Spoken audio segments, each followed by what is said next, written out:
उत्तम क्षमा मार्दव आजव भाव हैं। सत्य शौच संयम तप त्याग उपाव है। आकिंचन ब्रह्मचर्य धर्म दश सार हैं। चहु गति दुख तै काढ़ी मुक्ति करतार हैं। उत्तम आर्जव धर्म की चर्चा करनी है। आर्जव यानी सरलता का भाव। उत्तम आर्जव यानी स्वाभाविक सरलता। बहुत से लोग स्वभाव से ही सरल होते हैं, ज़्यादा उनके जीवन में छल नहीं होता। ये उस सरलता की बात नहीं है। ये जो सबकी एक पर्याय है, मनुष्य पर्याय, और सबकी पर्याय का अपना अपना एक स्वभाव है। कोई गोरा है, कोई काला है, कोई स्त्री है, कोई पुरुष है। इनकी अपनी प्रकृति भी है। कोई तीक्ष्ण बुद्धि वाला है, कोई कम बुद्धि वाला है, कोई हंसमुख स्वभाव का है, कोई क्रोधी स्वभाव का होता है, कोई शंकालु स्वभाव का होता है। ये जो सबकी एक पर्याय का स्वभाव होता है, उन्हीं में अनेक लोग थोड़े सरल सीधे भी होते हैं। तो ये जो सीधापन है, ये जो सरलता है, ये सरलता उत्तम आर्जव नहीं है। यद्यपि सरलता है, लेकिन ये सरलता नहीं है, ये उत्तम आर्जव है, उत्तम सरलता। उत्तम यानी स्वाभाविक सरलता। वैसे तो कहते उत्तम शब्द जो सम्यक दर्शन ज्ञान का सूचक है, ऐसा पंडित सदा सुखदास जी ने रत्नकर्ण श्रावकाचार की भाषा वचनिका में लिखा है ना, कि उत्तम ये सम्यक दर्शन ज्ञान का सूचक है। लेकिन अर्थ क्या हुआ? सम्यक दर्शन ज्ञान पूर्वक होने वाली सरलता, यानी सम्यक दर्शन भी आत्मा की स्वाभाविक परिणति है, सम्यक ज्ञान भी आत्मा की स्वाभाविक परिणति है। ऐसे ही चारित्र की स्वाभाविक परिणति है ना, और चारित्र की वह स्वाभाविक परिणति जहाँ छल नहीं है, जहाँ माया कषाय नहीं है, उस स्वाभाविक परिणति का नाम उत्तम आर्जव धर्म है। हालांकि ये दसों धर्म जहाँ भी आगम में आए हैं, वह मुनिराज के जीवन में आए हैं, मुनि के प्रसंग में आए हैं। क्योंकि 10 धर्मों की प्रचुर साधना, उत्कृष्ट आराधना मुनि करते हैं, और उनके ये 365 दिन होते हैं। उनके लिए किसी तिथि की ज़रूरत नहीं है कि आज वे उत्तम आर्जव धर्म की साधना करेंगे, कल उत्तम शौच धर्म की साधना करेंगे, कल उत्तम मार्दव की थी। उनकी साधना में ऐसा कोई क्रम नहीं है, क्योंकि एक ही चारित्र की सहज शांत दशा को ही हम 10-10 रूपों में देखते हैं। वही चारित्र की शांत दशा क्रोध के अभाव से क्षमा रूप दिखाई देती है, मान के अभाव से मार्दव रूप दिखाई देती है, कोमलता रूप दिखाई देती है, और वही माया कषाय के अभाव से है ना आर्जव रूप दिखाई देती है, सरल दिखाई देती है।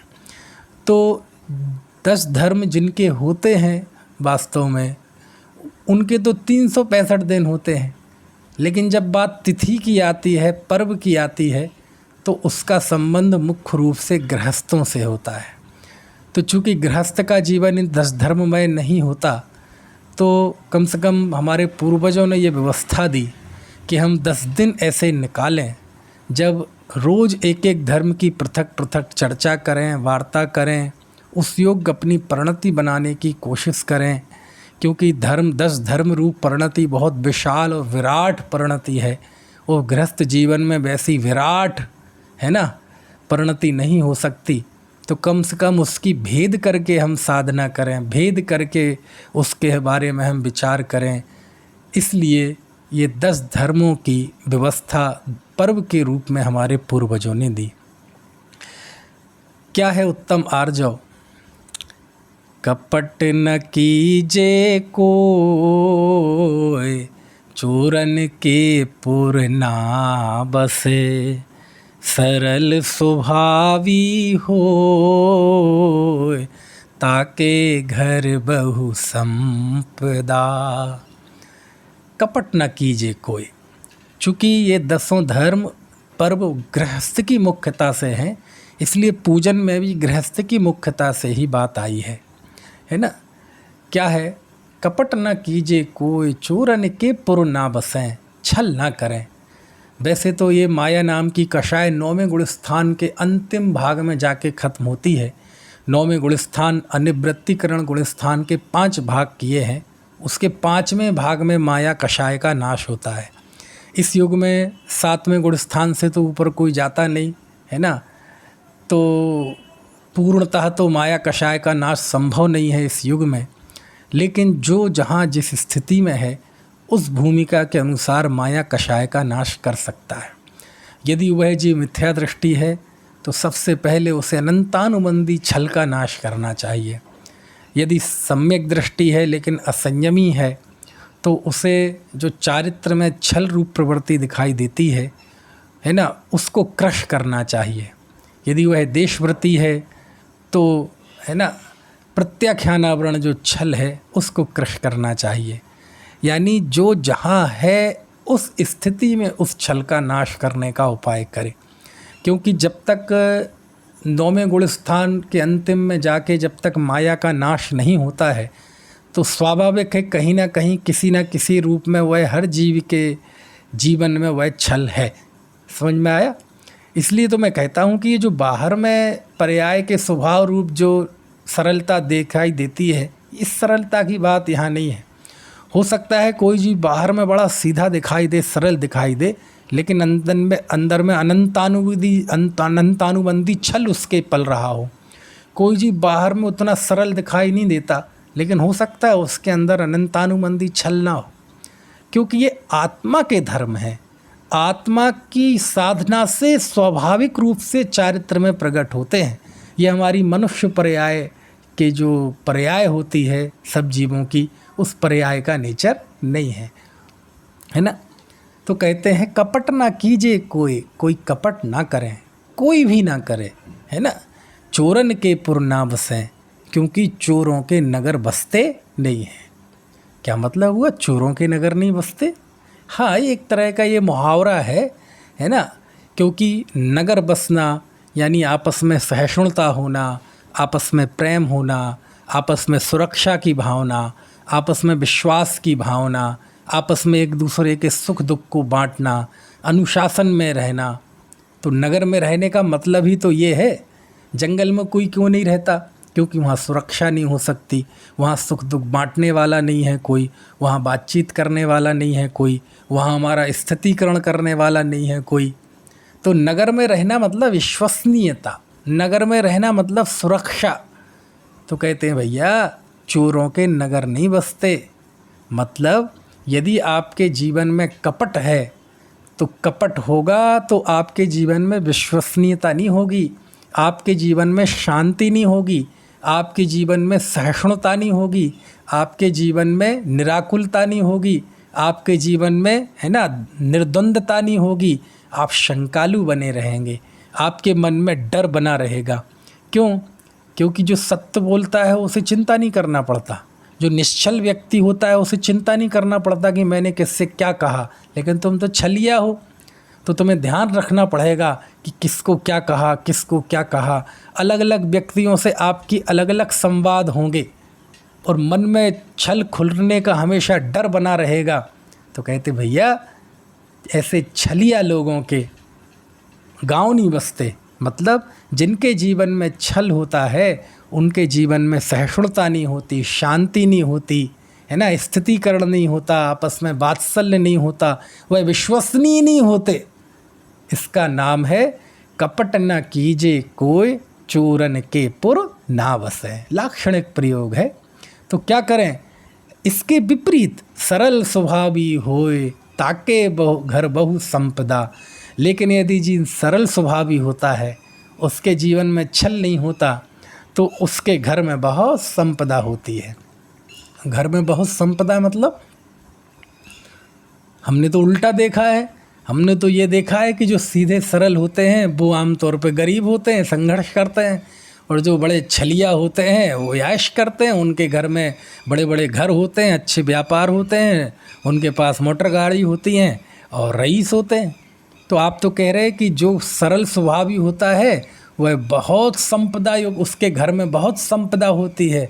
हाँ, होती है, क्या कि जैसे शंकालु व्यक्ति हमेशा छलिया व्यक्ति हमेशा शंकालु रहता है, लेकिन यदि सरल स्वभावी होता है तो उसके सरलता का आनंद होता है, उसके अंदर शांति होती है, सहजता होती है, संतोष होता है।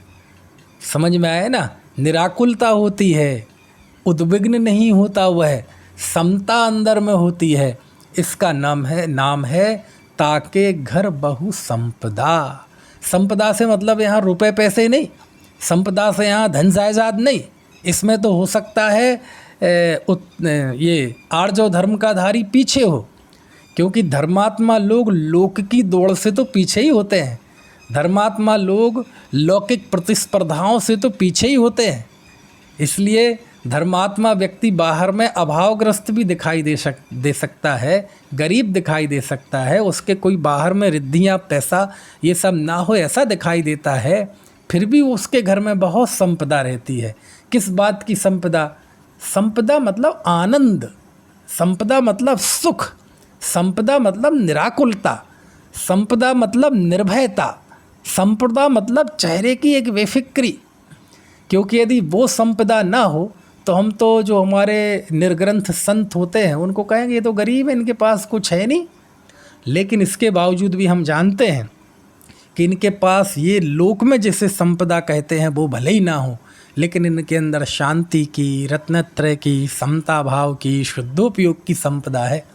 और यही कारण है कि उस संपदा के आगे 32,000 राजाओं का स्वामी चक्रवर्ती भी झुकता है। तो लौकिक संपदा हमेशा पारलौकिक संपदा के सामने झुकती हुई आई है। और यहाँ चूँकि 10 धर्म का प्रसंग है, वीतराग भाव रूप बढ़ने का प्रसंग है, इसलिए यहाँ संपदा का अर्थ क्या है? सुख, शांति, समता, निराकुलता, बेफिक्री, निडरता, निर्भयता, निर्द्वंद्वता। समझ में आ रही बात? और ये निर्भयता छलिया लोगों के जीवन में संभव नहीं है। रुपए पैसे तो छल वाले के हो जाएं, लेकिन असली संपदा, तत्व ज्ञान की संपदा, भेद ज्ञान की संपदा, समझ में आया? ये तो सरल स्वभावी जीव के ही होती है।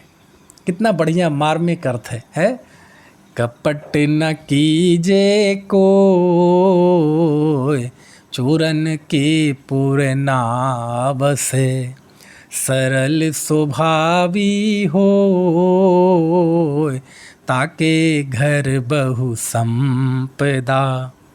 उत्तम आर्जव रीति बखानी, रंचक दगा बहुत दुखदानी। मन में होय सो वचन उचरिए, वचन होय सो तन सो करिए। वाह! उत्तम आर्जव रीति बखानी, उत्तम आर्जव की रीति, उत्तम आर्जव का स्वरूप तो ऐसा कहा गया है, रंचक दगा बहुत दुखदानी, कि भैया थोड़ा भी दगा हो, थोड़ा भी छल हो, वह बहुत दुख देता है। किसी के साथ छल कर रखा हो ना तो रात में नींद नहीं आएगी, रात में भी वही मन में शल्य लगी रहेगी, भेद ना खुल जाए। थोड़ा सा यदि है ना समझदार व्यक्ति होगा, थोड़ा सा अच्छा होगा तो उसे आत्मग्लानि होगी, आत्मग्लानि उसे सोने नहीं देगी, है ना। थोड़ा कमज़ोर मनोबल का होगा तो डर के मारे उसे नींद नहीं आएगी। तो कहते थोड़ा सा भी दगा हो बहुत दुख देने वाला है।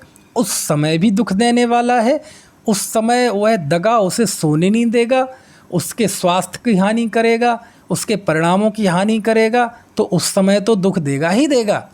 लेकिन आगामी काल में जब ऐसा दुर्ध्यान करेगा तो कर्म बंधेगा, तो आगामी काल में भी दुख देगा, भविष्य में भी उसे दुख देगा, भविष्य में उसे भी छल बर्दाश्त करना पड़ेगा, भविष्य में उसे भी इष्ट का वियोग और अनिष्ट का संयोग होगा, है ना। इसलिए लिखा उत्तम आर्जव रीति बखानी, रंचक दगा बहुत दुखदानी। तो करें क्या? बोले मन में होए सो वचन उचरिए, वचन होए सो तन सो करिए, करिए सरल तिहु जोग अपने देख निर्मल आरसी। कि भैया ऐसा करो जो मन में होए सो वचन उचरिए और वचन होए सो तन सो करिए, करिए सरल तिहु जोग। ये 3 योग है ना, मन वचन काय। तो बोले इन तीनों को सरल करें। सरल, समझ में आया?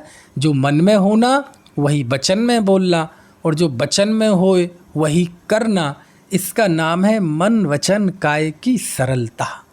समझ में आया ना? और इसको हम व्यवहार से उत्तम आर्जव धर्म कहते हैं। यानी सरलता का नाम, सरलता का नाम आर्जव है। किसे कहते हैं सरल? देखो थोड़ी इसकी आध्यात्मिक व्याख्या करें। सरल किसे कहते हैं? आपने बचपन में जब मैथमेटिक्स पढ़ी होगी, गणित पढ़ा होगा, तो उसमें सरल रेखा, दो प्रकार की रेखाएं होती हैं, एक सरल रेखा और एक वक्र रेखा। वक्र रेखा तो आप जानते हैं, टेढ़ी मेढ़ी रेखा। ये सरल रेखा क्या कहलाती है? सरल रेखा यानी किसे कहते हैं? आप लोग सोचो जरा मन में, सरल रेखा की परिभाषा क्या पढ़ते थे आप पहली दूसरी कक्षा में? सरल रेखा उसे कहते थे एक बिंदु से दूसरे बिंदु की जो सबसे कम दूरी है, एक पॉइंट की दूसरे पॉइंट से जो सबसे कम दूरी है, उसे क्या बोलते थे? सरल रेखा। क्या परिभाषा है देखो, है ना? अब सरल रेखा मतलब सीधी रेखा। अब सीधी रेखा सब समझ जाते हैं, लेकिन जब उसकी टेक्निकल परिभाषा बनाते हैं तो वो कितनी विचित्र हो जाती है कि एक बिंदु से दूसरे बिंदु की सबसे कम दूरी को सरल रेखा कहते हैं। क्यों?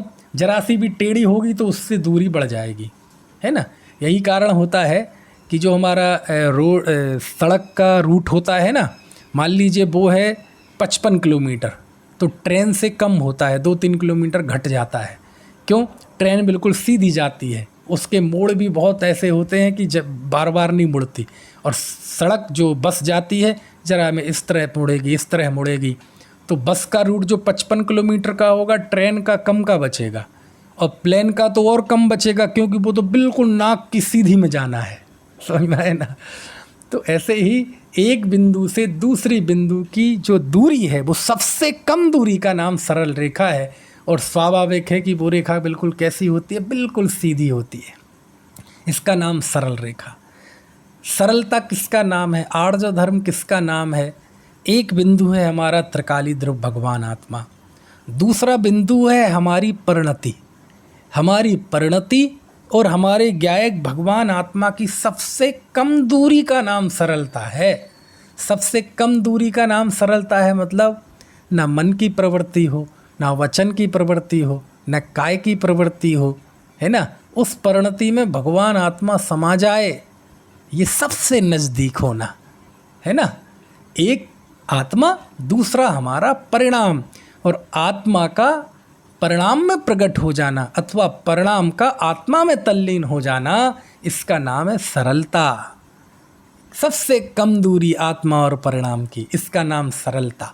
और नास्ति से जहाँ मन वचन काय तीनों की प्रवृत्ति रुक गई हो, जहाँ मन वचन काय तीनों की प्रवृत्ति थम गई हो, उसका नाम नास्ति से सरलता। और जब ऐसे सरलता का आनंद लेने वाला जब जीव बाहर में उसका प्रवर्तन होता है, तो उस जीव की सरल प्रवृत्ति होती है। मन में जो अहिंसा में जीवन होता है, मन में जो जीवों के प्रति करुणा होती है, मन में जो अनासक्ति का भाव होता है, वही उसकी वाणी में फूट पड़ता है, और उसका जीवन भी अनासक्तिमय, यत्नाचारमय, अहिंसामय, करुणामय होता है। तो उसको भी बाहर में हम उपचार से उसे भी उत्तम आर्जव धर्म कहते हैं। क्योंकि ऐसा नहीं है कि मन में जो आया और वचन में बोल दिया और वचन में जो आया वो कह दिया तो उत्तम आर्जव धर्म हो जाएगा। ये मन वचन काय की है ना मांगलिक प्रवृत्ति के रूप में वह आर्जव धर्म व्यक्त होता है। ये अभिव्यक्ति है, ये अनुभूति नहीं है। अनुभूति तो मन वचन काय की विरूपता, मन वचन काय तीनों योग की प्रवृत्ति को गौण करके जब परिणाम आत्मा में तल्लीन होता है, उस स्थिति का नाम आर्जव है, उस स्थिति का नाम सरलता है। वह अनुभूति है सरलता की, वह निश्चलता की अनुभूति, मतलब आत्मा की अनुभूति। लेकिन जब वह जो आनंद है, जो सरलता है, जब बाहर में अभिव्यक्त होती है, तो वह इस रूप में अभिव्यक्त होती है कि उसके मन में भी अनासक्ति, वाणी में भी अनासक्ति और क्रियाओं में भी अनासक्ति। मन में भी करुणा, वाणी में भी करुणा और क्रियाओं में भी करुणा। समझ में आया ना? मन में भी निरभिमानता, वाणी में भी निरभिमानता और कार्यों में भी निरभिमानता। मन में भी शांति, वाणी में भी शांति, कार्यों में भी शांति। मन में भी निराकुलता, वाणी में भी आपाधापी नहीं और कार्यों में भी आपाधापी नहीं। वो अभिव्यक्ति है, अनुभूति तो अंदर में होती है ना। इस तरह से तो आचार्य लिखते हैं यहाँ, कपट न कीजे कोई चोरे, उत्तम आर्जव रीति बखानी, रंचक दगा बहुत दुखदानी। मन में होए सो वचन उचरिए, वचन होए सो तन सो करिए। अच्छा एक बात बताइए, यदि हम इसी पंक्ति को बिल्कुल टेक्निकल आदर्श मान के चलें कि जो मन में होए वही वचन में बोलना, उसी को काय से करना। मुझे मन में आपको मारने का भाव आया और मैंने कह भी दिया कि मैं तुम्हें पीट दूंगा और अंत में पीट भी दिया। तो मन में होए सो वचन उचरिए, वचन होए सो तन सो करिए, हो गया उत्तम आर्जव धर्म। पहले के ज़माने में एक होते थे चोर और एक होते थे डाकू, अभी भी होते हैं। चोर तो चोरी करते थे चुपके चुपके, माल हड़पते थे चुपके चुपके, लेकिन डाकू जो होते थे वो चुपके चुपके नहीं हड़पते थे। मन में आया कि उस सेठ के यहाँ डाका डालना है और वाणी से बोल भी देता था, है ना, उस सेठ को बुला के कि मैं रविवार को 2 बजे तुम्हारे घर में डाका डालने आऊँगा, सब निकाल के रखना, चाबी निकाल के रखना, यदि पुलिस को खबर की तो जान से भी जाओगे। तो मन में भी आया, वचन से भी बोल दिया और रविवार के दिन 2 बजे दोपहर में डाका डाल भी दिया। तो बढ़िया उत्तम आर्जव धर्म हो गया। कहते भैया इसका नाम उत्तम आर्जव धर्म नहीं है। उत्तम आर्जव धर्म मतलब ये तो इसलिए बताया है कि जो धर्माराधना करते हैं उनका हृदय बड़ा सरल होता है, बड़ा है ना निराकुल होता है, बड़ा अनासक्त होता है। तो उनकी वाणी में भी वो अनासक्ति होती है और उनके कार्य भी अनासक्तमय होते हैं। बस इसका नाम है मन वचन काय में एक रूपता।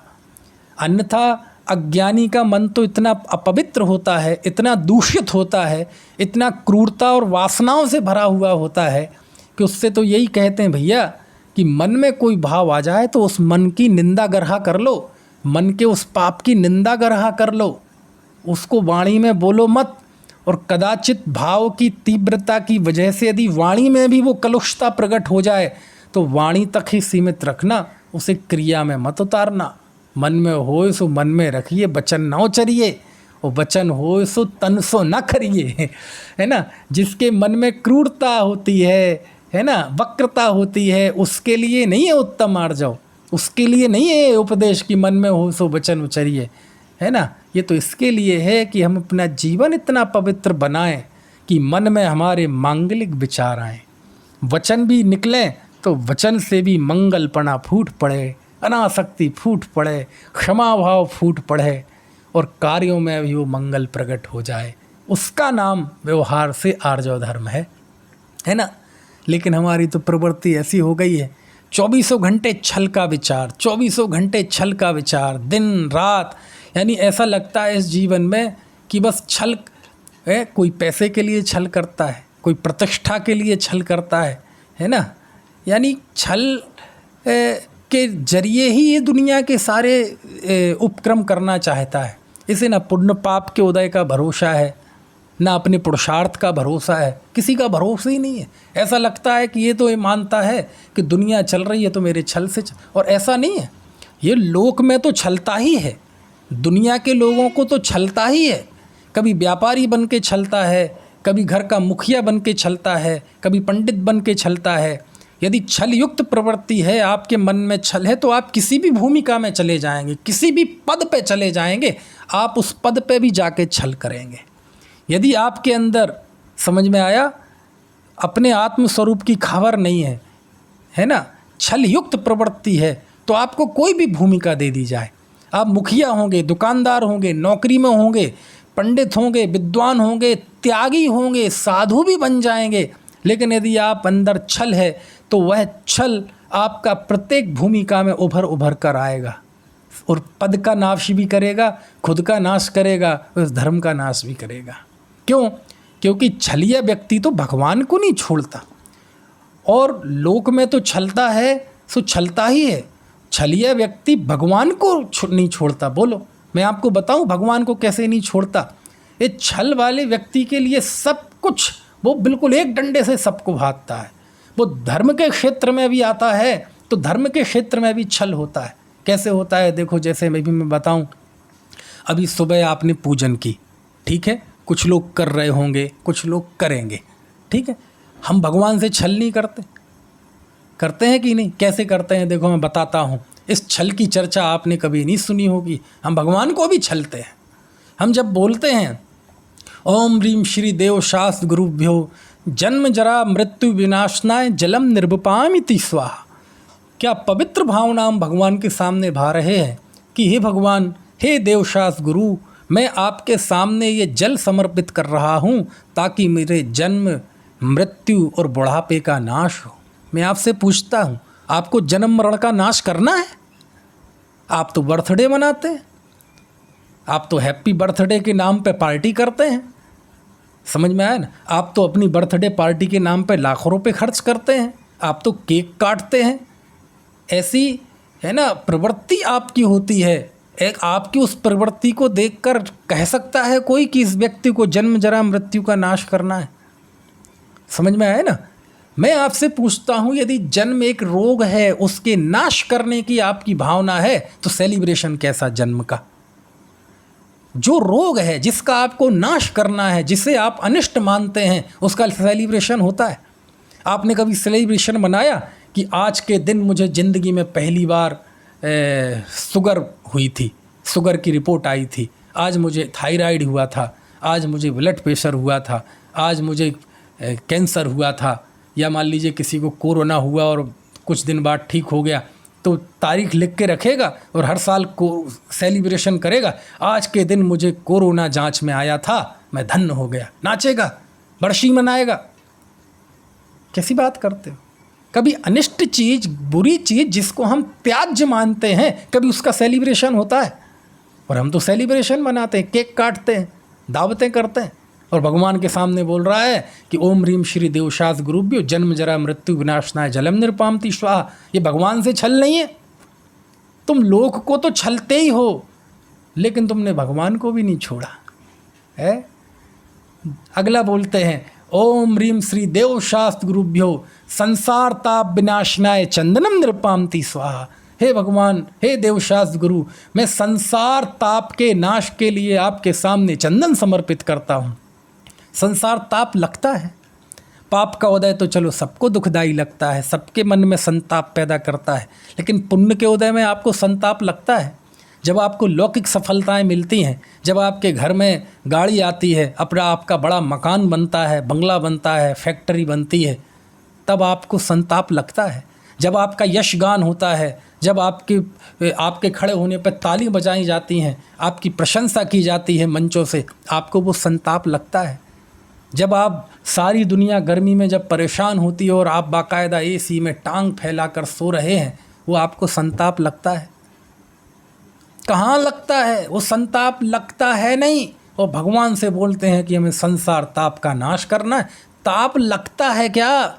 यदि लगता है नहीं, भगवान से बोलते हैं, तो तुम भगवान के साथ भी छल कर रहे हो। बहुत गंभीर बात है, समझ में आया? भगवान से भी छल है। कभी विचार करते हैं इन पंक्तियों पे? अरे जब हम ये बोलते हैं ना मंत्र, संसार ताप विनाशनाय, है ना, चंदनम निर्वपामिति स्वाहा, तो संसार ताप का पूर्णतः नाश तो जब होगा, उस समय जब हम ये बोलते हैं और चंदन चढ़ाते हैं, उस समय हमारे अंदर एक ऐसी तरंग उठ जानी चाहिए, आनंद की तरंग, साम्य भाव की तरंग, समझ में आया ना, निर्लेपता की तरंग, निस्तंगता की तरंग, स्वरूप अनुभव की तरंग, ऐसी तरंग उठ जानी चाहिए कि चलो मैं भविष्य में संसार ताप का नाश जब होगा, लेकिन उसी क्षण मैंने बंध और मोक्ष, है ना, और संसार से रहित अपनी शांत परिणति का अनुभव कर लिया, तब वास्तव में पूजन सार्थक है। समझ में आया? हाँ। तीसरा देखो, ओम ह्रीं श्री देवशास्त्र गुरुभ्यो अक्षय पद प्राप्त अक्षतम निर्वपामिति स्वाहा। अरे रे रे रे, हे भगवान, अक्षय पद की प्राप्ति के लिए मैं आपके सामने अक्षत समर्पित कर रहा हूँ। वाह, मुँह से बोल रहे हैं कि मैं अक्षय पद चाहिए, लेकिन मन में, क्रिया में पूरे प्रयत्न हमारे काय के लिए है, सारे प्रयत्न हमारे क्षयवान पदों के लिए है। मैं अध्यक्ष बन जाऊं, मैं मंत्री बन जाऊं, मैं फला संस्था का प्रमुख बन जाऊं, मैं संयोजक बन जाऊं, मैं विद्वान बन जाऊं।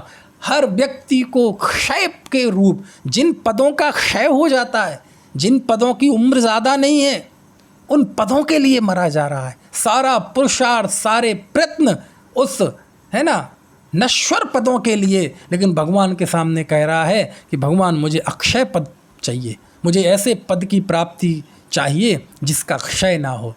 और ऐसा पद द्रव्य दृष्टि से आत्म पद ही ऐसा पद है, और पर्याय आर्थिक नय से सिद्ध पद ही ऐसा पद है जिसका कभी क्षय नहीं होता। कौन सा पद चाहिए तुम्हें? आत्म पद चाहिए तो बोल क्यों रहे हो? क्योंकि आत्म पद की प्राप्ति का तो उपाय है कि मन वचन काय तीनों की विरूपता, तीनों की प्रवृत्ति रुकना और स्वरूप में लगना, वो तो उपाय है नहीं। दूसरा, सिद्ध भगवान, वो अक्षय पद प्राप्त है। अक्षय पद, उसकी प्राप्ति का उपाय भी यही है, वो है नहीं। मन में सांसारिक पद, काय में भी सांसारिक पद, 24 घंटे सांसारिक पद। और जिस समय बोल रहा है उस समय ये जुबान ही तो कह रही है कि मुझे अक्षय पद प्राप्त करना है, लेकिन अंतर्जल्प जो चल रहा है उसमें भी नश्वर पद। हम कैसे मान लें कि तुम्हें अक्षय पद चाहिए? यदि अक्षय पद चाहिए होता तो कुछ तो उसकी प्रवृत्ति होती, कुछ तो उसका अप्लाई होता जीवन में। पूरा जीवन विषयानुराग में, सांसारिक आकर्षण में, और भगवान के सामने कुछ देर के लिए बोल रहा है मुझे अक्षय पद चाहिए। छल रहे हो तुम भगवान को, भगवान के साथ भी धोखा कर रहे हो। भगवान के साथ फरेब है, ये धार्मिक क्षेत्र का फरेब है। चौथा, ओम ह्रीं श्री देव शास्त्र गुरुभ्यो काम बाण विध्वंसनाय पुष्पम नृपामीति स्वाहा। अरे रे रे रे, हे देव शास्त्र गुरु, मैं काम भाव के नाश के लिए आपके सामने यह पुष्प समर्पित कर रहा हूँ। नाश करना है काम भाव का, 5 इंद्रियों के विषयों के भाव का नाश करना है। टीवी, मोबाइल, फेसबुक, व्हाट्सएप देखने के भाव का नाश करना है। एसी में बैठने का भाव का नाश करना है। पहले ऐसी काम चलता था, फिर भाव हुआ कि पंखा चाहिए, पंखे में तसल्ली नहीं हुई कूलर चाहिए, कूलर में तसल्ली नहीं हुई एसी चाहिए। तो मैं काम भाव का नाश करना है। सारी प्रवृत्ति तो 5 इंद्रियों के विषयों को जोड़ने की। समझ में आया है? पहले रेडियो से काम चलता था, फिर टेप चाहिए, टेप का ज़माना गया, टीवी चाहिए, ब्लैक एंड वाइट का गया कलर चाहिए, कलर का गया एलसीडी चाहिए, एलसीडी का गया एलईडी चाहिए, उसके बाद स्मार्ट टीवी चाहिए। कहाँ है प्रवृत्ति? तो काम भाव को बढ़ाने की, प्रवृत्ति तो काम भाव को बढ़ाने की। और आप भगवान से कह रहे हैं कि मुझे काम बाण का नाश करना है। कहते झूठ बोलते हो तुम, भगवान को भी छल रहे हो, भगवान से भी फरेब कर रहे हो, भगवान से धोखा। कब करें? आज उत्तम आर्जव के दिन ही यदि चर्चाएं ना करें तो कब करें? समझ में आया? कुछ तो छल हमारा छूटे, कम से कम हमारा अपना विजन तो सही हो, कम से कम हमारे सोचने समझने का नज़रिया, सोचने समझने की दिशा तो बदले। दिशा बदलेगी तो दशा भी बदलेगी। दशा बदलने के तो वचन बोलता है, लेकिन दिशा बदलने के लिए पल भर भी प्रयत्न नहीं है। आगे और भी बोलता है, क्या क्या बोलता है? ओम ह्रीं श्री देवशास्त्र गुरुभ्यो क्षुधा रोग विनाशनाय नैवेद्यम निरुपामति स्वाहा। क्षुधा रूपी रोग को नाश करने के लिए मैं नैवेद्य समर्पित करता हूँ। यानी आप भगवान से ये कह रहे हैं कि क्षुधा यानी भूख, भूख भी एक रोग है, और उस रोग के नाश करने के लिए मैं नैवेद्य समर्पित करता हूँ। ईमानदारी से बताना, आपको भूख रोग लगता है? भूख यदि ना लगे तो हम तो डॉक्टर के यहाँ जाते हैं। भूख नहीं लगने को रोग मानते हैं, और भगवान से कहते हैं कि भूख एक रोग है। बोलो, भूख ना लगे तो हम डॉक्टर के पास जाते हैं कि डॉक्टर साहब भूख नहीं लग रही है आजकल। और भोजन की प्रवृत्ति ऐसी है कि सुबह उठते ही बेड टी चाहिए, फिर नाश्ता चाहिए, फिर खाना चाहिए, खाने के बाद भी मुखबास चाहिए, फिर दोपहर की चाय चाहिए, फिर शाम को चाहिए, फिर रात को चाहिए। बिल्कुल लेटर बॉक्स की तरह है कि कभी भी इसके मुंह में कुछ भी डाल दो, ये मना नहीं करता। और जब ऐसी प्रवृत्ति होती है और फिर भगवान के सामने जब ये कहता है कि मुझे क्षुधा रोग के नाश के लिए मैं नैवेद्य समर्पित करता हूँ, तो फिर लगता है छल कर रहा है, भगवान को भी धोखा दे रहा है। दुनिया को छलता है तो वो पाप तो था ही, लेकिन जब धर्म के क्षेत्र में आके भी छल की प्रवृत्ति होने लगी तो फिर बात चिंतनीय हो जाती है। समझ, भगवान से जो बोल रहे हैं वैसा हमारा विजन, वैसी हमारी अंतर्दृष्टि, वैसी हमारी सोच, वैसी हमारी श्रद्धा ना होना, इसका नाम है अनंतानुबंधी माया कषाय। किसे कहते हैं अनंतानुबंधी माया कषाय? अनंतानुबंधी माया कषाय का बाहर में कोई गणित नहीं है, बाहर में कोई छल की प्रवृत्ति का नमूना नहीं लाया जा सकता कि ये अनंतानुबंधी है ना। अनंतानुबंधी छल की प्रवृत्ति तो आपको ऐसे ही देखनी पड़ेगी। जो हम परम पवित्र वचन बोल रहे हैं उसके अनुसार परिणति होना तो बहुत उत्कृष्ट कार्य है, लेकिन उसके अनुसार दृष्टि भी ना होना, उसके अनुसार हमारी श्रद्धा भी ना होना, ये अनंतानुबंधी छल है। बोल रहे हैं अक्षय पद चाहिए, लेकिन मन में श्रद्धा अक्षय पद की नहीं है, ये अनंतानुबंधी छल है। मन में अजर अमर पद की इच्छा नहीं है, लेकिन मुंह से बोल रहे हैं, ये अनंतानुबंधी छल है। अनंतानुबंधी छल कोई ऐसी चीज़ नहीं है कि बाहर में दिखा दी जाए, चेहरे पे कौन सी कुटिलता आ जाए कि अनंतानुबंधी बता सके कि ये अनंतानुबंधी है। नहीं, लोक में चेहरे की कोई भी भाव भंगिमा, लोक की कोई भी प्रवृत्ति को हम ये नहीं कह सकते कि अनंतानुबंधी छल है। रुचि ना होना आत्मा की, ये अनंतानुबंधी छल है। आत्मदृष्टि ना होना, ये अनंतानुबंधी छल है। परम सुख के प्रति लालसा ना होना, ये अनंतानुबंधी छल है। समझ में आए ना? है ओम ह्रीम श्री देव शास्त्र गुरुभ्यो मोहांधकार विनाशनाय दीपम नृपामति स्वाहा।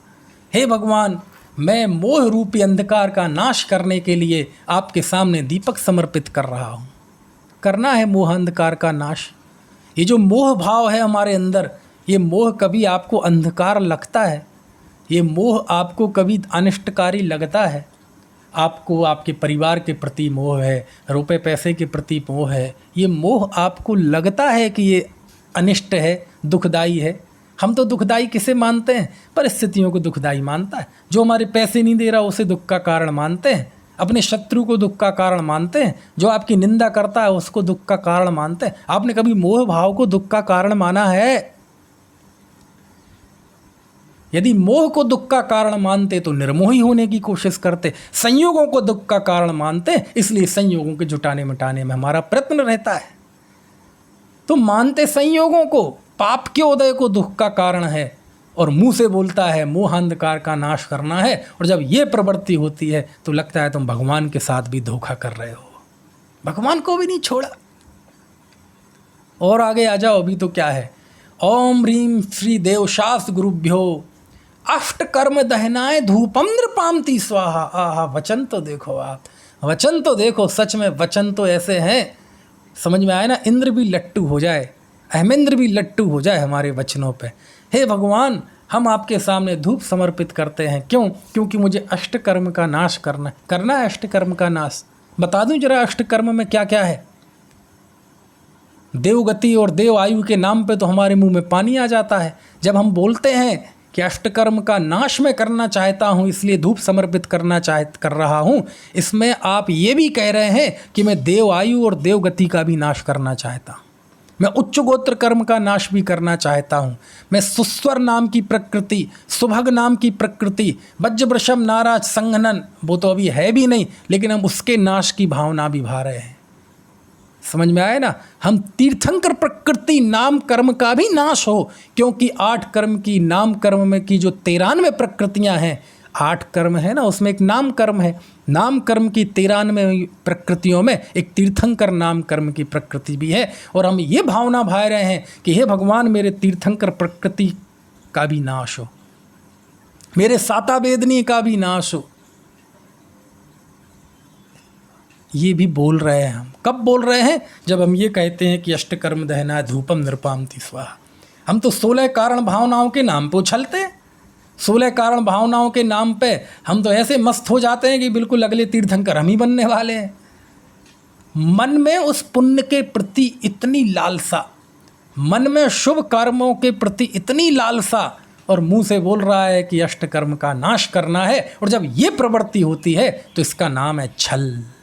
ज्ञानी भी करता है, ज्ञानी भी अष्टकर्म दहना धूपम नृपामति स्वाहा ऐसा बोलता है, समझ में आए ना, लेकिन उसकी दृष्टि में आपकी जैसा छल नहीं होता। दृष्टि में, श्रद्धा में वो वास्तव में निष्कर्म होना चाहता है लेकिन हो नहीं पा रहा है, तो आलंबन के रूप में भगवान की स्तुति करता है, वंदना करता है, कम से कम भगवान के सामने अपना दिल खोल कर तो रख देता है कि भगवान मैं निष्कर्म होना चाहता हूँ। तुम मुंह से बोल तो रहे हो लेकिन तुम्हारे दिल में क्या क्या है वो भी निकाल के बता दें तो हम अपनी नज़रों से गिर जाएंगे। समझ में आए? तीर्थंकर नाम कर्म का नाश कर दें, ऐसी भावना भा रहे हैं। सोचो तो आप, समझ में आ रही है बात? आठों कर्म के निष्कर्म होने की भावना। हा दुनिया में केवल जैन धर्म की पूजा, जैन धर्म के अनुष्ठान ऐसे हैं जहाँ निष्कर्म होने की भावना भाई है। दूसरी जगह तो पूजा पाठ अनुष्ठान किसी ना किसी लौकिक इच्छा की वजह से होते हैं। यहाँ आचार्य कहते हैं, यहाँ ज्ञानी कहते हैं कि अष्टकर्म धूप का नाश करने के लिए ये भावना है। देखो तो, मन बोल रहे हैं अष्टकर्म के नाश के लिए धूप समर्पित कर रहा हूँ, लेकिन अभी पुण्य की चाह है, लौकिक कार्यों की चाह है, पदों की चाह है, स्वर्ग की चाह है। कहते तुम भगवान को भी धोखा दे रहे हो। आप कल्पना करना, जब पूजा करो ना, ऐसे जब हाथ से ऐसे हम धूप समर्पित करें और धूप समर्पित करते करते निष्कर्म होने की भावना भाएं। निष्कर्म यानी उस समय आप निष्कर्म आत्मा की दृष्टि हो जाए, तभी वास्तव में वह धूप चढ़ाना सार्थक है। क्योंकि निष्कर्म तो हम 14वें गुण स्थान के अंतिम समय में जाके होंगे। भौतिक रूप से निष्कर्म तो अभी सीमंदर स्वामी भी नहीं हुए, लेकिन हम उस क्षण आध्यात्मिक निष्कर्म हो जाएं। हमारी दृष्टि में निष्कर्म आत्मा आ जाना, यही अर्घ है, यही है क्या? धूपम नृपामति स्वाहा। हाथ से धूप समर्पित कर रहे हैं और दृष्टि निष्कर्म आत्मा पे चली जाए, इसी का नाम है धूपम नृपामति स्वाहा। और ये होता नहीं, छल। और आगे आओ, कितनी बात करें। ओम ह्रीम श्री देवशास गुरुभ्यो मोक्ष फल प्राप्त फलम नृपामति स्वाहा। अरे रे, मोक्ष फल चाहिए तुम्हें, शक्ल देखी है अपनी, समझ में आया? मैं पूछता हूँ, आज मान लीजिए, कल्पना कीजिए ऐसा होगा नहीं, भगवान आके बोलने लगे, चलो तुम लोग बहुत सालों से पूजन कर रहे हो, मैं बहुत रोज़ बुलाते थे कि तुम ही स्वामी हाथ पकड़ना, तारो तो तिर जाएं, और बहुत कहते थे कि निश्चित तेरे सदृश प्रभु अरहंत अवस्था पाऊंगा, और मैं तो सब अष्टकर्म का नाश करना है। चलो आज सब लोग तैयार हो जाओ, उठो उठो, पूजन छोड़ो, मेरे साथ चलो, मैं सबको मोक्ष में ले जाऊंगा। हाँ, कल्पना नहीं, भले ही कल्पना है, लेकिन समझो आप बिल्कुल साक्षात दृश्य उपस्थित हुआ है और भगवान आए हैं, बोले चलो मैं तुम्हें मोक्ष में ले चल रहा हूँ। तुम लोग बहुत दिनों से, बहुत सालों से चीख चीख कर ढोल मजीरे के साथ बोल रहे हो, तुम्हें भी लग रहा होगा कि भगवान कितने निर्दयी हैं, सुनते ही नहीं। आज मुझे दया आ गई है, चलो हम सबको मोक्ष में ले चलते हैं, चलो जल्दी चलो, जल्दी चलो। मैं पूछता हूँ कितने लोग जाने के लिए तैयार होंगे? समझ में आया? आप लोग जो सुन रहे हो जरा हाथ खड़े करें। कौन जाने के लिए तैयार होगा? कोई जाने के लिए तैयार नहीं होगा। कोई कहेगा भगवान मैं चला तो जाऊंगा, लेकिन मैं थोड़ा सा एक बार घर हुआ हूँ, एक बार मैं ज़रा सब देखाऊँ, पूछाऊँ। वो जाएगा फिर लौट के आएगा? चलो भगवान ने कह दिया चलो सब एक एक बार सब घर होके आ जाओ और फिर देख लेना जिसको चलना हो। कोई लौट के नहीं आएगा, और लौट के भी आएंगे तो सब ये कहने आएंगे भगवान अब आप रहने दो, अभी कुछ साल बाद आना। समझ में आए ना? अभी तो हमारे, अरे सब झूठ बोलते। और कदाचित एक आध आदमी तैयार भी हो जाए कि हाँ भगवान मैं आपके साथ चलूँगा मोक्ष में, तो सब लोग उसे शंका की निगाह से देखेंगे, हैं भैया इन्हें क्या दिक्कत है, लगता है घरवाली इसे बहुत पीटती है, बच्चे पीटते हैं। समझ में आए ना भाई साहब? बहुत सोचने की ज़रूरत है। धर्म की चर्चा वार्ता करना अलग बात है, लेकिन अंदर से धर्म प्रणति होना ये अलग बात है। चाहिए है मोक्ष फल। यदि मोक्ष चाहिए है, मुमुक्षु हैं हम, तो मोक्ष के प्रति जितना प्रेम है उसके साधन के प्रति उतना प्रेम क्यों नहीं है? मोक्ष के प्रति प्रेम है तो मोक्ष मार्ग के प्रति प्रेम क्यों है? मोक्ष के नाम पे जब हम इतने उछलते हैं, खुश होते हैं, तो मोक्ष मार्ग की प्राप्ति के लिए इतने खुश क्यों नहीं होते, इतने उछलते क्यों नहीं है? इसका मतलब क्या है कि सब भगवान को धोखा है, धोखे के अलावा कुछ नहीं है। और भगवान को कोई क्या धोखा देगा? हम स्वयं को धोखा देते हैं, हम स्वयं से छल करते हैं। तो क्या करें? ये पूजा में हम ये बोलना बंद कर दें क्या? नहीं, बंद नहीं करें, बोलें, खूब बोलें, अच्छे से बोलें, उस अनुसार अपनी विज़न बनाएं, उस अनुसार अपनी दृष्टि बनाएं, उस अनुसार अपना विश्वास बनाएं, अपनी आस्था बनाएं, उस अनुसार अपने आप को बनाएं। इसके लिए उपदेश है, वो बोलना बंद करने के लिए उपदेश नहीं है। आपकी वाणी पे तो हम न्यौछावर हैं, लेकिन हमारे न्यौछावर होने से होगा क्या? आप उसके अनुसार अपना अभिप्राय बना लें, है ना, तो आपके जीवन में मंगलपना आ जाएगा।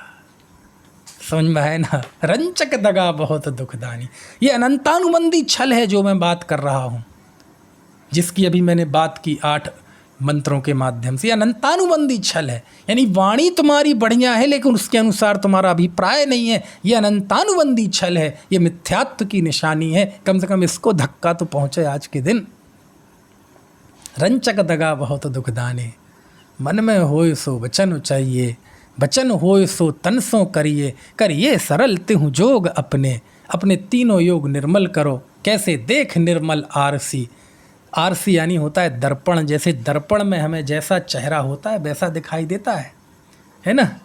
मुख करे जैसा लखे तैसा, भैया दर्पण में जैसा मुख होता है वैसा ही दिखाई देता है। यदि कुरूप होगा, विद्रूप होगा तो विद्रूप दिखाई देगा, चेहरे पे दाग होंगे तो दाग दिखाई देंगे। अब चेहरे पे दाग हैं और दर्पण में दिखाई दे रहे हैं, तो दाग दूर करने का कौन सा उपाय है? एक उपाय तो ये है कि आप दर्पण फोड़ दो, और दूसरा उपाय ये है कि आप अपने दाग साफ कर लो। दुनिया तो दर्पण फोड़ती है, विवेकी अपने दाग साफ करता है ना। कपट प्रीति अंगारसी, और कपट के प्रति आपकी जो प्रीति है, कपट प्रीति, ये जो छल का भाव है, ये तो अंगारे जैसा है। जैसा अंगार ऊपर से राख जम जाती है ना, तो सफ़ेद शांत दिखाई देता है लेकिन भीतर में सुलगता रहता है। ऐसी आपके अंदर यदि छल की प्रवृत्ति है तो आप बाहर से शांत दिखाई देंगे। हो सकता है लौकिक संपदा आपके खूब आ जाए, लेकिन भीतर भीतर आप आकुलता में जलेंगे, भीतर भीतर आप कष्ट में जलेंगे, और महल मकान एक तरफ ऐसा पड़ा रहेगा और ऐसा दिमाग जलेगा कि रात में ही नस फट जाएगी दिमाग की, सुबह लोग दरवाज़ा तोड़ के तुम्हारी लाश निकालेंगे। कपट प्रीति अंगार सी, कपट अंगारे के जैसा होता है ना। लिखते हैं, देखो, नहीं लहे लक्ष्मी अधिक छल करी, कर्म बंध विशेषता। अरे भैया, अधिक छल करने से लक्ष्मी की प्राप्ति नहीं होती है ना, ये कर्म की बंध की विशेषता है, उससे उल्टा पाप और बंधेगा। समझ में आया? यदि छल से कार्य सिद्ध करना चाहोगे तो उल्टा पाप बंधेगा। भय त्यागी दूध बिलाओ, पीबे आपदा नहीं देखता। जो बिल्ली होती ना, बिल्ली बिलाओ, वह जब दूध पीती है तो बिल्कुल निर्भय होके, बिल्कुल निडर निर्द्वंद होके वह दूध पीती है, उसे आपदा दिखाई नहीं देती। आपदा मतलब कोई और मुसीबत आ रही हो, कुत्ता आ रहा हो जो उसे खा लेगा, वो तो ऐसी मस्त होती है दूध पीने में कि आपदा नहीं देखती। ऐसे ही व्यक्ति सोचता है मैं छल करूँगा, खूब पाप करके सोच रहा है मैं सुख समृद्धि पालूँगा, लेकिन उसे पता नहीं है कि तेरी यह तल्लीनता, तेरी यह कषाय और छल की तल्लीनता बहुत बड़ी विपत्ति को, है ना, बुलावा दे रही है। और एक ऐसी विपत्ति आएगी कि तुम छल करने लायक नहीं रहोगे। जो तुम आज 3 तिगड़म लगाते हो ना, बुद्धि नहीं रहेगी। और छल कषाय का फल मालूम क्या है? त्रिंच गति है, बन गए कुत्ता बिल्ली गाय भैंस। लो देख लो आपदा, ये है विपत्ति। जब छल करते हो तो मैं वो विपत्ति निगर दिखाई नहीं देती। समझ में आए? आज तुम्हारे पास मनुष्य पर्याय और सब सुख सुविधाएं हैं, कहते यदि तुमने छल से कार्य सिद्धि करने की कोशिश की तो अब त्रेंच होने वाले हो तुम, कुत्ते बिल्ली गाय भैंस कीड़े मकोड़े होने वाले हो, सावधान। इसका नाम है भय त्यागी दूध पिलाओ, पीबे आपदा नहीं देखता। समझ में आया ना?